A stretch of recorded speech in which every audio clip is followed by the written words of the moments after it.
All right, Darren Smith back with you. It is hour number 3, San Diego Sports Leader, the Mighty 1090, as we do each and every Tuesday afternoon. Our weekly conversation with Brian Dutcher, the AHC, the HCIW. You know what that means by now, the associate head coach, the head coach in waiting at San Diego State. Aztecs getting set to fly up to Boise tomorrow night. Fifth-ranked Aztecs with their 18-game winning streak, 19-1 overall, and their perfect conference record will be on the road playing at Boise State. Steve Fisher gets his 300th win over the weekend as an Aztec, I should point out. And so let's have a conversation here with Brian Dutcher. Dutch, good to talk to you, as always. Welcome back from the Super Bowl, Darren. I appreciate it. We were paying attention to you guys out there. I don't mind telling you, just because we were 3,000 miles away doesn't mean we weren't paying attention to the Aztecs. That makes me happy. Let's get past all this Super Bowl stuff and get refocused on the Aztecs right now. Well, there you go. All right. Now you got the spotlight to yourself here for the next couple of weeks. Everybody, all eyeballs on San Diego State. So, come on, let's go. No pitchers and catchers yet. We're no Super Bowl. We're right in Aztec basketball zone, and let's concentrate on the Aztecs for these next 2 weeks. All right, good enough. Deal here. You guys play tomorrow night. It's going to be a 6:15 game on the Mighty 1090. Let me start with something I just mentioned there. I was listening to the game on my drive home Saturday afternoon. I thought Teddy did a great job, and everybody knew it going in against Colorado State, that this was Coach Fisher's 300th win at San Diego State. You've been there for all of them. What does that mean to be a part of this staff and watch Coach Fisher get number 300 here at San Diego State? A more deserving guy there isn't. I mean, Steve Fisher, as everyone knows, is nothing but class. He wins with class, he loses with class, and thank goodness we're winning more with class this year. But when we first year here, when we won 5 games, if you'd have said 300, I said, how long are we going to have to be here? 300 years? Right now, they're coming a little bit more frequently, and it feels good. And I know Coach Fisher is happy with number 300 with all the support he's gotten along the way to get there. It's a nice round number there. I mean, what does the team do? What's said in the locker room post game? Is there anything special, anything different that you guys do as a staff, as a coaching staff, as his right-hand man? Is there anything different about this one? Well, the team after the game, Xavier had the game ball, and he gave it to Coach after the game and congratulated him, and then all the kids got out of their chairs and they jumped around Coach Fisher, and that was pretty good. That was pretty exciting to know the people that matter the most in the program, which are the players, were appreciative for the effort that Steve has put in for them this year and for the Aztecs over the years. You mentioned it. I mean, you guys get that first win here, your first season at San Diego State. 300 was, it was so pie in the sky at the time. As somebody who's sat right next to Coach Fisher for all these years, is he the same guy as he was when he walked through the doors at San Diego State? Has he changed anything? I mean, how has he been able to maintain this kind of success here? I think he's maintained the success because Coach Fisher never changes. I think he's the same guy as he was when he was coaching high school basketball in Chicago many years ago. I was with him at Michigan. The success there didn't change him. The national championship and the success here hasn't changed him either. He's quick to give everyone else the credit when we're successful and quick to shoulder the blame when something goes wrong. And a better man you couldn't work for than Steve Fisher. I'm excited for him and excited to be a small part of that myself. Well, you know what, though, Dutch? I mean, you sit here and you say that really surprises me because you would think somebody might have to constantly tinker with stuff in order to maintain that kind of success. I think if you're true to who you are, which is Steve Fisher to a T, that it's a steady ride. It's not the emotional highs and lows and everywhere in between. It's the steady hand that steers the ship, and I think that's been Coach's greatest quality over the years and here at San Diego State, that when we won 5 games that year, he wasn't overreactionary. He wasn't doom and gloom. It was, we're going to build it. We're going to build it with a good recruiting and good coaching at a great university, and he's been true to that all, which now is our 15th year. We're talking to Brian Dutcher, the associate head coach, San Diego State, getting set to hit the road. They will play Boise State, a conference road game coming up tomorrow night. I don't know if you saw this line afterwards, but when he was addressing the media, he said, I don't know if Dutcher's going to want to hear this, but I just might stick around for 400. Well, nothing surprises me with Coach. I never have that conversation with Darren. How long are you staying, Coach? And, he's earned the right to stay as long as he wants to stay, and as long as he's enjoying it, he should stay. So a lot of coaches, they treat the profession like it's a sprint, and they're in a hurry to get to the next place, do this quickly. And you can count the coaches on one hand that actually get to retire in this business and make a career out of it. And so I'm grateful to be a part of Coach's career, and when my time comes, I will be ready and grateful to have it. Okay, I thought it was a funny line, though, from Coach Fisher. You know, he's good. He's sly like that sometimes. Yeah, yes he is. Yes he is. He's like the old fox. He slides the zinger in every so often.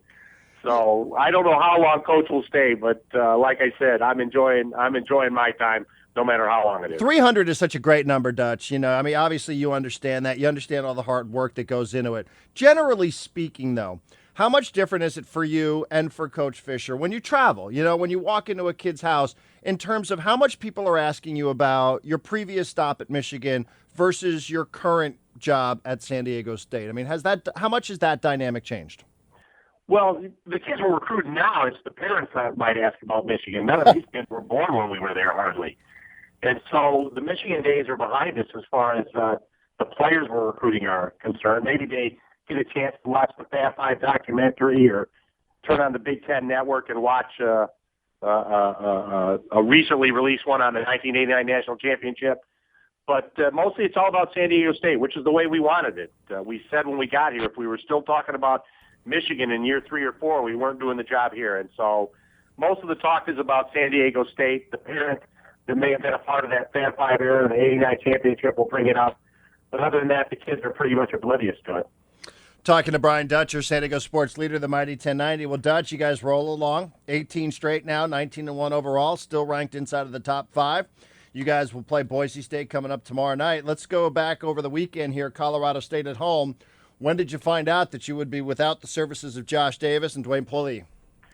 You know, Josh tweaked his knee at practice on Monday, and we had a whole week off. And so the rest of the week was rehabbing, and it was nothing structural, nothing that's going to be hopefully season long, but it was just tight on him. He couldn't go on, he couldn't bend it the way he wanted and play it to the level he wanted to play.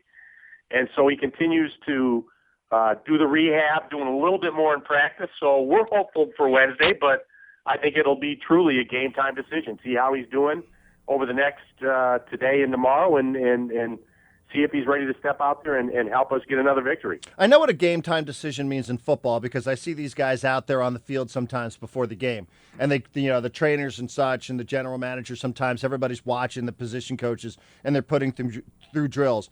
When you have a game-time decision in basketball, what goes into that? It's pretty much the same thing. It's go through the stretching, go through the hard warm-up, and see how it feels. Are you capable of playing at a level that can help us win the basketball game? And it may not be 100%, but is it enough to help contribute where you're not a detriment to the team? And so Josh will continue to practice today. He'll go warm up tomorrow and see how it feels. He's getting great attention from Tom Abdenauer, our trainer, and the doctors, and continuing to see what they can do to ease the level of pain he's enduring down there. And he'll warm up, and hopefully he'll be ready to play. Whether it's a start or off the bench, that will be determined at tip. Oh, okay, so there is a chance then if he doesn't start that he could come off the bench. Yeah, he could still come off the bench. Okay. Exactly. Well, I would think sometimes if a guy doesn't practice all week, Darren, right. Sometimes we'll say, well, the other guys practiced with that first group all week. We'll give him the start and bring you off the bench. Sometimes it's a case where once he gets it warmed up and loose and they think it'll be better if he goes right away instead of letting it tighten up, we'll put him in the lineup. So a lot of that goes into conversation between Josh, the trainer, and Coach Fisher, and we make a true game-time decision as to what his role will be. You guys go to Boise State tomorrow night. The history when Boise State comes to San Diego State, I think, is well chronicled. We talked about it a few weeks back. This really, tomorrow night, I know every game on the road. We just saw it. Arizona lost on the road over the weekend. Every conference game on the road is a difficult one here. But you kind of get the sense, Dutch, that tomorrow night for Boise State, just like you guys are facing week in, week out now with these fringe NCAA tournament postseason teams, every game now with you guys becomes the opposing team's biggest game of the year. Absolutely. It's resume time, as they say. So everyone's looking for a quality resume win. And so when you have the number 5 team in the country coming in, there's no better opportunity than that. We're the only team in the conference that's ranked currently. So it's a chance for these teams to say, if we want to make the tournament, we need to win a game against a ranked team. And so right now, that's us. We have the bullseye on our back. I know this game has been sold out for them. It'll be a raucous environment. It will be a hard environment against a team that was picked ahead of us in the standings to start the year, a team that returned 5 starters from an NCAA tournament team a year ago. So we know what the challenge is. Hopefully we will be 100% healthy and ready to go in there and compete at the highest level. I was remiss. Let me just take you back one quick question here because I asked about Davis. I forgot to ask about Poli. Dwayne had a flu bug type of a thing at the game. So he was sick before the game, tried to go in there. He felt a little better at the tip, and we got him in for a 3-minute stretch, but just did not feel good. He had an upset stomach and was weak, and we did not put him back in. So I think he's over that. He practiced full yesterday and will be available to step back into a prominent role with the Aztecs as we hit the road. You know, when a guy gets a flu and he's part of a team like that, do you immediately just send him away from the rest of the squad so he doesn't get everybody else sick? Yeah, a lot of times you do that. You try to keep the kid that's sick away so he doesn't get other people Right. sick. But we all had the flu shot, a month or so back. We get the flu shot. So I don't know if it was something he ate or it was another strain or what it was, but he was definitely not feeling well. And obviously we played on Saturday, took Sunday off, so he was away for a day, and so was feeling a lot better yesterday. Dutch, do you guys ever take a good look here at your box score sometimes and go, man, how did we win this game? We shot 37%. We missed 12 free throws on the game. I mean, does it ever sometimes, do you ever look at the box score and go, gosh, that's a pretty ugly looking box score? Yeah, you shake your head. You're like, how can we go 0 for 10 from 3 and win a game? How can we not make a 3? But that's the beauty of this team. They just find a way to win the game. So the path isn't always smooth. We're not out there making threes and getting ahead by 20 and 30, even though we built a nice lead against Colorado State. It seems college basketball is something that goes down to the end no matter what. The leads aren't safe as they used to be before the shot clock era where you take the air out of the ball, or before the three-point shot where teams couldn't get back into the game in a hurry. So basketball's changed. So big leads they're nice, but they're not always easy to hold. Hey, last thing before we let you go, and I'm just going to take you back to a conversation we had last week. And, since this is the first time that we're speaking with you, I just brought up, how does the 2013-14 team compare to the 2010-2011 team? And we had Xavier Thames on, and, he said all the right things, and, DJ Gay chimed in on that. Number one, it's a testament to you guys that we can even have this conversation just 3 years down the road.